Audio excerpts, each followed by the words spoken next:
how to enable or disable offline finding in Find My Mobile on the Samsung Galaxy S25, S25 Plus, or the S25 Ultra. First, tap on the home button to return back to the home screen. And from the home screen, swipe down at the top to open up Quick Settings. In here, tap on the Settings icon.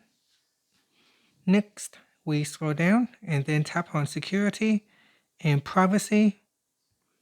Now in here, tap on Lost Device Protection and then tap on Find My Mobile. Next, we go down and then tap on Offline Finding. Tap on the toggle button, then tap on the turn on button down here, and that is how you can switch it on. And you can also tap on the toggle button to switch it off.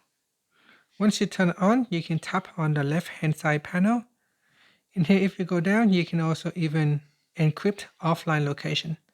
So tap on the toggle button to turn on or switch off encrypt offline location. And that's it. After that, you can tap on the home button to return back to the home screen. Thank you for watching this video. Please like and subscribe to my channel for more videos.